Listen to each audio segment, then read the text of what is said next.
What is going on, Internet? Eric Bandholz back again with another e-commerce conversations. I hope all is well on the other side of the internet. On the other side of the internet from me, it's you guys again. Got another solo episode. I'm excited about this one. Been thinking about it for a while. And it's more of a brainstorming kind of session that I got going on for you.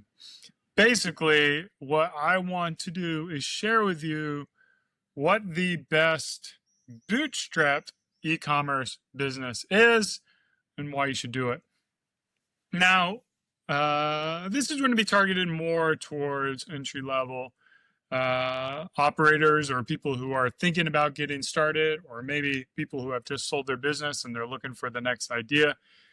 I kind of want to walk you through the things that you need to be looking for and whether or not your business is a worthwhile business, or maybe there's some red flags that you should potentially avoid. Now, I had a phone call with another operator yesterday, and he was dealing with challenges of tariffs, and it really broke his business. He's heavy in the wholesale space, so he signed a lot of contracts for fixed pricing. The tariffs pretty much destroyed his margins, and he can't negotiate with these retailers because they're mega retailers. They've got orders for the year, and he's stressed to the gills. I want to say that if you choose to embark on a product-based D2C e-commerce business where you're making the own product, it is incredibly hard business. It is probably, I've really only operated this. I know all businesses are hard, but some seem to be harder from a lot of different factors. Not only do you have the challenges of marketing and growing a company, but you have supply chain challenges. You have knockoff competitor challenges. You have the burden of inventory and the fact that that's considered cash. So you have cash flow issues typically. It is not an easy business to operate. Everybody's trying to extract money from you. Meta is going to try to and will continue to get more expensive. Google ads will continue to get more expensive. Shopify will continue to raise their rates. Your agencies will continue to raise their rates. Everybody is trying to extract money from you. And it's hard. It's really hard. In a product-based system, it's a lot like Goldilocks. You find a manufacturer that works for you, and then if you grow too rapidly, they can't keep up. You have to find a new manufacturer. That new manufacturer, you might be small for them, and then all of a sudden, if you're the small player, your orders get kicked to the back of the road. So it's not just the challenges of manufacturing of products, supply chain, real things, and things break all the time. So it is not easy. Let me just say this again. Developing a product, selling a product online is not an easy thing. You are embarking on a painful suffering of a journey. And what I want to do is show you a better way, what I believe to be a better way. There's no right or wrong way to build a business. There's a lot of things you can do. But I believe a business that is built with the mindset of bootstrapping, that is built with the mindset of sustainability, that you make more money than you spend, that is built with the idea of enjoying the journey, is a much better way to build a business than one that is searching for a giant exit or looking to change the world fundamentally through a new type of product and innovate in a way. So with that in mind, this recommendation is going to be for people who want more of a lifestyle business that has the potential to be low stress, but the trade-off you're going to have most likely is a neutering of your top line revenue growth. So it might be that sub $1 million company. It might be a couple $1 million company. Maybe if you get lucky, maybe it goes big and huge and it becomes $100 million or a $1 billion company. But most likely, because of the rules that I'm going to tell you, it's not going to be a mass market type of opportunity. Now, this type of company that you're going to want to build, you've got to give yourself a lot of flexibility. So you heard me talk about manufacturers. I want you to think about, how can I build this business with as few internal components as possible? I think there's an episode that I did with Will Nitz of IQ Bar, and the way he built his company is absolutely phenomenal. Long story short, he's hired just a handful of employees, let's call it 10 employees, and those 10 employees manage and work with third parties, whether it be marketing agencies, whether it be designers, whether it be video editors, whether it be packaging people, anybody in ops, and manufacturers, of course. So he just has a few team members who he has a very close relationship with, and he gives them the power to pull the levers and make moves. I think the advantage of this model is you don't get tied to a location.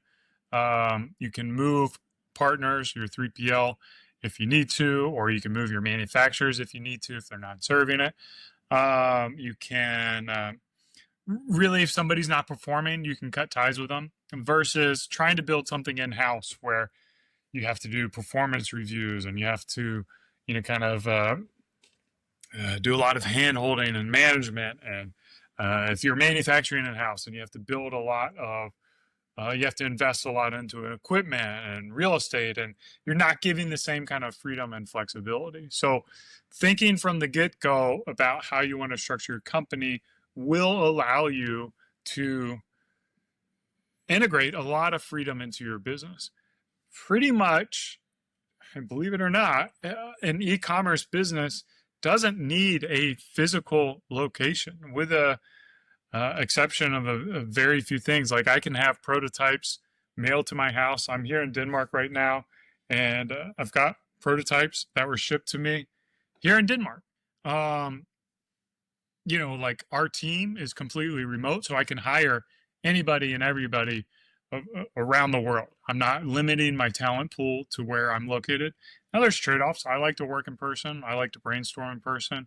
For me, it's valuable to be in person, but you do lose a little bit of freedom. You do, one of the mistakes we made, we did have a team in Austin that was in an office, and I got a lease that I was paying. I locked into a 5-year lease, and then with COVID, we went remote. We didn't have a need for that lease, and then now I'm paying this money to the tune of 6 figures a year for a lease that we're frankly not using. So like these internal processes are very likely to become chains. Now, if you've been operating in a certain way and you know how things are going for a number of years, then maybe that makes sense to, do something in-house. Maybe it makes sense if you love to be in person and you don't want to go on vacation or work remotely or whatever it may be. There are trade-offs, and you have to decide for yourself what you want out of the business. For me personally, I don't like the feeling of being handcuffed to my business. So I do like working with partners and outsourcing as much as possible, whether it be in-house team members or third-party partners. Now let's get into the product.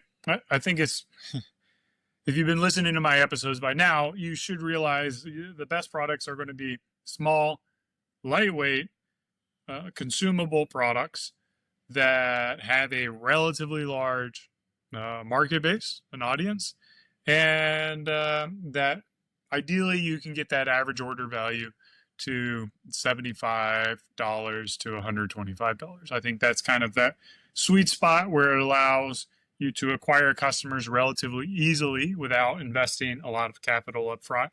You can learn pretty quickly if ads are going to be effective.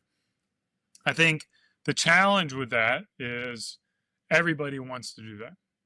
So when everybody wants to do that, you end up with a really crowded space. So you think about, okay, I'm in a really crowded space. Everybody wants to be in these.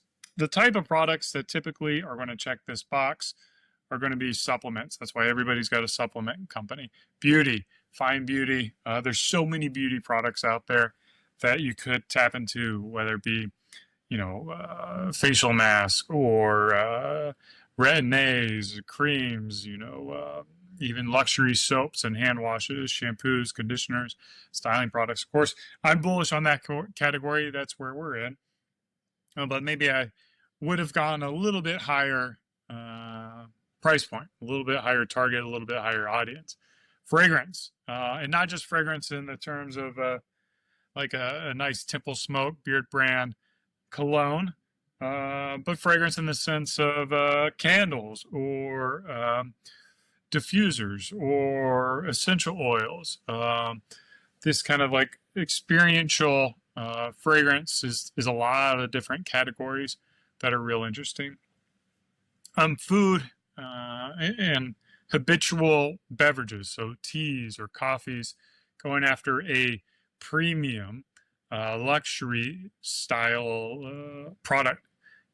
So like in the coffee space, if you're a coffee snob, it's a single origin, like farmer organic, sustainably sourced type of coffee. There could be, like kind of branching out. This category is like not the consumable aspect. So something that might check that box is going to be what I have here, this Ridge pocket knife. Huge audience, a lot of market, small product, lightweight, you can ship, tons of guys like it, and you can charge a higher price point, get into that $75 to $125 range, even higher if you want to go even higher. One product I've been thinking about that I don't know if anyone is doing, feel free to steal this idea, but luxury plateware, luxury paper plateware. So I'm here in Denmark. There is a famous plateware company or ceramic company called Royal Copenhagen. They have this beautiful pattern on their dishes. Taking that style and aesthetic from a place like Royal Copenhagen and then printing it on paper plates and using the plates, packaging it beautifully, using really nice paper materials, doing kind of the hard things to make it stand out in the marketplace. And all of a sudden, like you're offering plates, you're offering the convenience of paper plates for hosting parties, maybe even like Christmas dinners and Thanksgiving dinners, but you offer the freedom of not worrying about doing the dishes afterwards. And this could be extended to silverware or plasticware, silverware, disposable plastics, cups. You could do, kind of luxury paper cups. So I think there's a lot of really cool products where you think about, if I was a person who had, you have to change your mindset. You have to think about things in a way that the average consumer doesn't think about. And if you come from like a middle class or lower middle class, you may have never shopped this way. You may have always cut off the lights when you left the room. You may have always, skipped avocado on the burrito. But there are people out there who have more wealth and more means where certain things are just not a consideration to them. And you want to develop products for those people where the difference to Mark Zuckerberg between, $1,000, let's say a $300 paper plate option and the, $5 paper plate option at Winn-Dixie or what was it, H-E-B, whatever grocery store you go to, it is not going to financially change their world at all. But having a plate, even though it's paper plate, that stands out and looks beautiful and denotes, their thoughtfulness for putting on this event, is worth so much more than the price of things. So one of the ideas, or one of my recommendations that I would have you do, if you're looking for what this product could be, go to very fine high-end department stores. So that's going to be Barney's. Are they still in business? I don't know. Neiman Marcus, Bergdorf Goodman, Saks Fifth Avenue. I mean, Nordstrom, I feel like might be more upper middle class, or excuse me, upper class, not like luxury. I want you to think about these stores and like, what are the goods that they're selling and the price point that they're selling. And as you see these products, think to yourself, like, why would someone spend, 5 times or 10 times the amount on this product from this luxury department store versus just going to the normal grocery store or a normal department store and getting an equivalent product that may functionally be better. I do think, like when you go into those stores, you're going to see a lot of fashion, apparel, accessories. All those I would recommend that you try to avoid, because while there is a repeat buying process, it is built upon the premise of constantly developing new products. And that journey can be a very up and down journey as you connect with or don't connect with what the market is looking for. So thinking more about evergreen types of products and kind of like daily household goods that you could offer that bring a unique value proposition that most people aren't going to value except for your luxury buyer.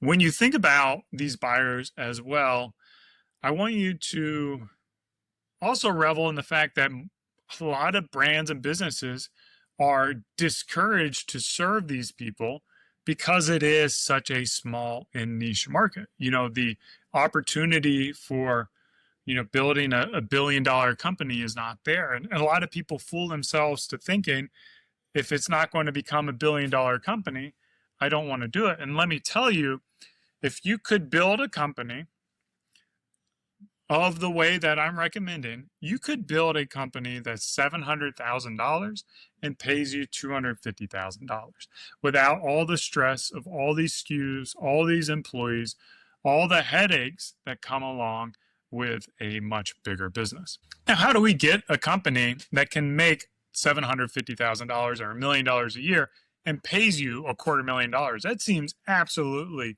unreal, not even feasible in the direct to consumer space. It doesn't seem like that should work. And I would say you're wrong. I think there's a lot of businesses that you can do that, but you have to be very protective of your margins. And what type of margins are you looking for? I would say 90% margins would be a good place to start. So basically, if your cost of goods, of materials, of this knife that I'm holding in my hand,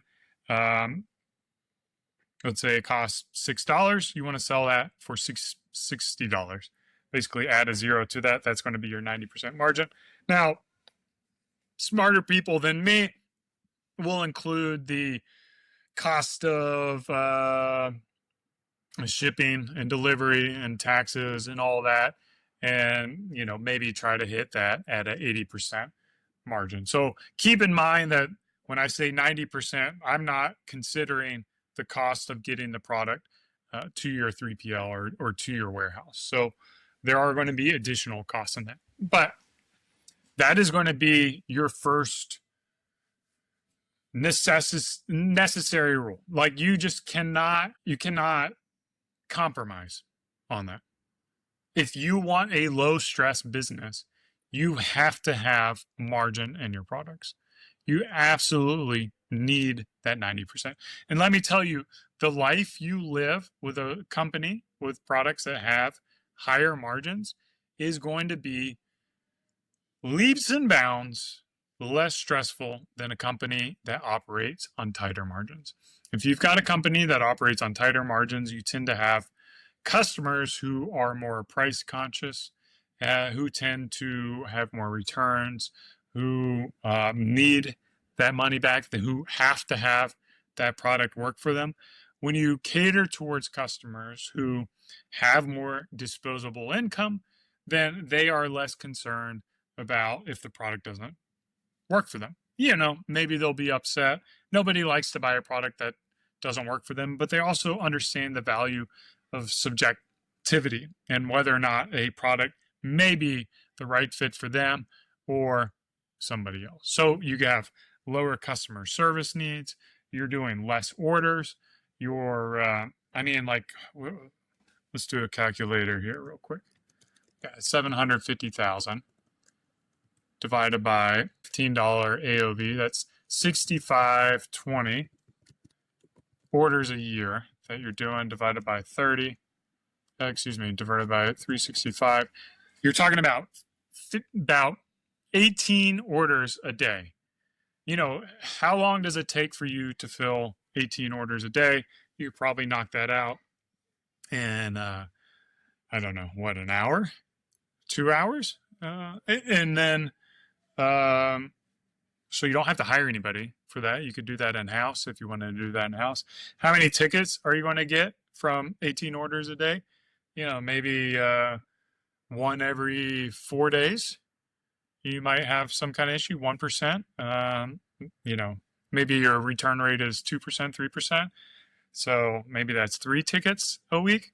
And then your product costs on that. So if we have 90% margins, we're looking at 750 times 0.1, that's 75,000. So, now we're at, our gross margin 650. So you have $650,000 and then your advertising. So $650,000, you want to make 250, then all of a sudden we're putting $400,000 into marketing. And I don't know. To me, that seems like a pretty good company. But all this desire for something doesn't mean it's going to work. And I think the next point I'm going to talk about is really crucial to being able to get from 0 to 1. As I said, the perfect product is not going to be easy to get off the ground because we have a product that's higher priced. We're going after a very specific niche. Maybe it's going to be more expensive to advertise. It may take longer to understand what is the, value prop that you can offer to your audience to convert those people. So I think what's really crucial to have in this company, in this brand, is a public advocate for the products. This doesn't have to be an A-list celebrity. It can be you if you're willing to be the public face of the company, but it needs to be somebody who can stand behind the company, who can vouch for the quality, who can vouch for the experience you're going to get from from buying from your store, and is really going to help develop trust with your audience. Because the reality is, I don't think most people are going to trust buying a high-end product from a source they've never heard of from. Now, how you develop that can be a lot of different ways. You can get out there, create your own organic content, develop that own trust. That person who you find, that public advocate, has to understand how to sell. They must understand the value prop of the product and how it will improve the customer's lives. They need to, not just be an influencer from a title perspective, but they need to actually have influence. And if they have that, that is going to be it. That's going to be it. And I see it with people who have been on this podcast from fans. We've got Truvani, had a spokesman. We've got Paul with BK Beauty, who's been on the podcast several times. His wife is that brand advocate. We've got the faces of Breeze on X posting their mugshots from skinny dipping. We have AG1, what is it, AG1 Greens or whatever. They've got Huberman or whoever the expert is that they've got.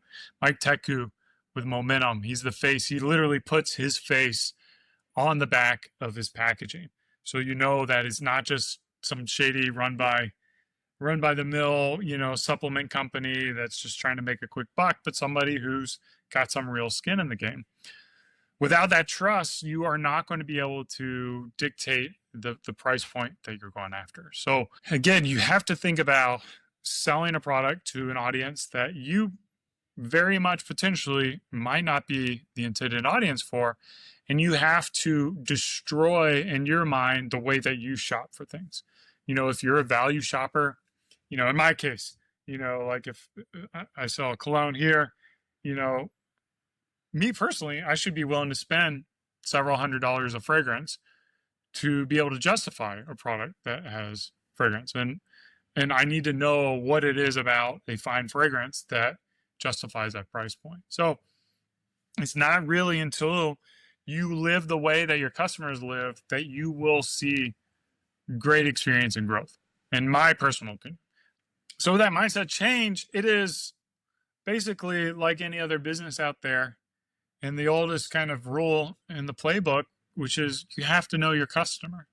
You absolutely have to know your customer. You have to talk to your customer. You have to understand what their needs are, understand what they're looking for, how they're using your product, what they wish your product did differently or better, or what drove them to the product that nothing else did in the marketplace. When you sell a high-end product, it absolutely has to do something different. If you're the type of person who doesn't know how to innovate from a product perspective, I don't think this is going to be a feasible option for you. You have to be innovative. You have to see the world differently. You have to create something new. And you have to be prepared for people simply knocking off your wares. It's going to happen when they see that 90% margin. They're like, well, I can do this at 85% margin. I can undercut you. And, really think about what are the things that I can do that develop that loyalty to my brand, my product, my company. How can I create such an incredible experience that it is not worth it for them to switch to a different company to save $5 or $10 or $30 or $100? Because that's very much the case. Like in my space, more on the women's side, there's a women's facial care cream called Creme de la Mer. Multi whatever, hundreds of millions, $billion company doing chunk loads of volume. And they're selling a $300 cream that is, by many people, no different than a Nivea cream you can get at a Walmart. Now, how are they able to justify a product that costs 200 times more than something somebody else can get? And think about it, like, what are they doing? Creme de la Mer, theirs is in the story. They have this story about how they play music to the plants when they harvest it up, and it's that, kind of like energy that goes into it, like some kind of, borderline like woo kind of thing. But once the customers try it and it works for them, they eat it up, and they're not willing to risk the chance of moving to a different product that doesn't work for them. And that's how you need to think about the products that you develop. I don't know. It's fun out there. There's a lot of products out there. There's a lot of business to be had, especially as you get into like higher price points. If you're selling a $300 product, you only need, 2,000 customers a year to kind of justify the potential to make $250,000. And if you are religious about keeping your costs down, you need to be religious about keeping your COGS down, keeping your overhead down, not investing in unnecessary team members, unnecessary buildings, unnecessary apps and tools.